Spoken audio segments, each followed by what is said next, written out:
एक बहुत गंभीर विषय प्रस्तुत करना चाहता हूं और वो विषय है मौत का व्यापार। हमारे भारत देश में और दुनिया के सभी देशों में पिछले लगभग 100 वर्षों से एक ऐसा खतरनाक व्यापार शुरू हुआ है जिसको सिर्फ मौत के व्यापार की ही संज्ञा दी जा सकती है। इस मौत के व्यापार में कई तरह की चीजें शामिल हैं, कई तरह के व्यापार शामिल हैं। भारत में और दुनिया में सबसे बड़े पैमाने पर जो मौत का व्यापार चल रहा है वो है कीटनाशक दवाओं का, जंतुनाशक दवाओं का और रासायनिक खादों का। आप सभी जानते हैं कि सन 1960 के दशक में हमारे देश में एक क्रांति हुई थी जिसको हरित क्रांति के नाम से जाना गया। इस हरित क्रांति के बारे में सारे देश में और दुनिया में ये प्रचार किया गया कि अन्न का उत्पादन बढ़ाना है और कीटकों से फसल को बचाना है, जंतुओं से फसल को बचाना है। इंसेक्ट्स और बहुत तरह के पेस्ट फसल को खराब कर देते हैं, उससे फसल को बचना बहुत जरूरी है और फसल का उत्पादन बढ़ना बहुत जरूरी है ताकि दुनिया की आबादी का पेट भरा जा सके। भारत में और दुनिया में एक नए तरह का विज्ञान चलाया गया और वो नए तरह का विज्ञान मौत के व्यापार में बदल गया धीरे धीरे। हमारे भारत देश में सन 1960 में जब ये हरित क्रांति की शुरुआत हुई तब एक भी किसान ऐसा नहीं था जो अपने खेत में कोई जहर डालता हो। एक भी किसान ऐसा नहीं था जो धरती माँ के साथ जहरीली दवाओं का उपयोग करता हो।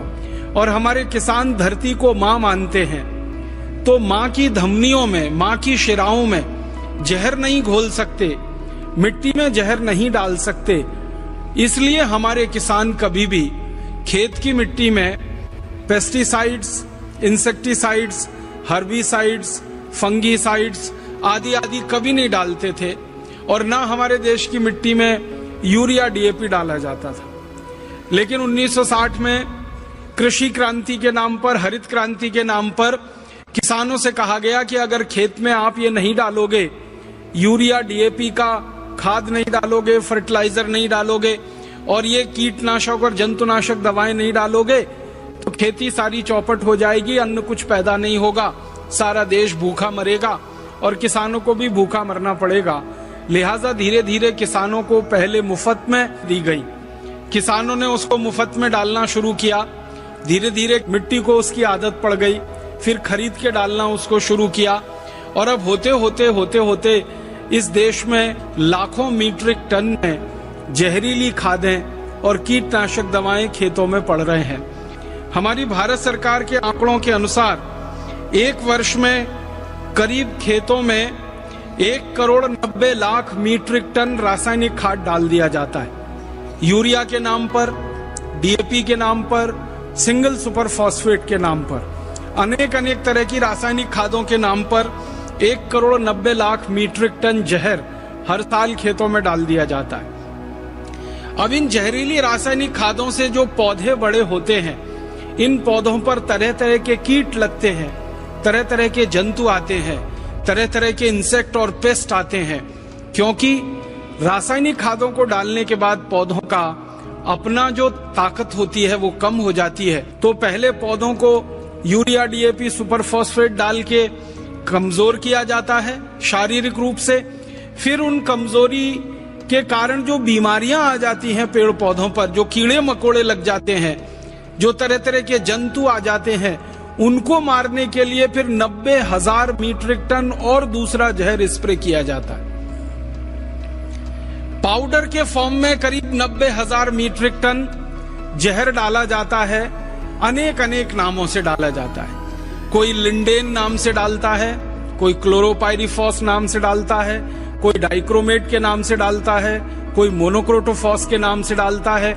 ऐसे भारत देश में सरकार के आंकड़ों के अनुसार 786 किस्म के कीटनाशक और 215 किस्म के जंतुनाशक खेतों में भिन्न भिन्न पौधों पर स्प्रे किए जाते हैं पूरे साल में। अब इन सब जंतुनाशक और कीटनाशकों को जो स्प्रे कराते हैं किसानों के द्वारा, इसको स्प्रे करने के लिए हमारे देश में 90,000 मीट्रिक टन पाउडर फॉर्म में जहर पैदा होता है और करीब 1 करोड़ लीटर लिक्विड फॉर्म में दूसरा जहर पैदा होता है, जैसे एंडोसल्फान, जैसे मेलाथियान। कुछ जहर हैं जो द्रव फॉर्म में हैं, लिक्विड फॉर्म में हैं, और कुछ जहर हैं जो पाउडर फॉर्म में हैं। जो पाउडर फॉर्म में है 90,000 मीट्रिक टन, जो लिक्विड फॉर्म में है 1 करोड़ लीटर। अगर दोनों को इकट्ठा कर दिया जाए और उसको भारत के लोगों की संख्या से बांट दिया जाए तो आपको सुनकर बहुत दुख होगा कि आप सब में मिलकर हर साल लगभग 200 मिलीग्राम जहर इन जंतुनाशकों का, कीटनाशकों का अपने शरीर में भोजन के रूप में खा जाते हैं, जो शरीर को भिन्न भिन्न बीमारियों का शिकार बना देते हैं।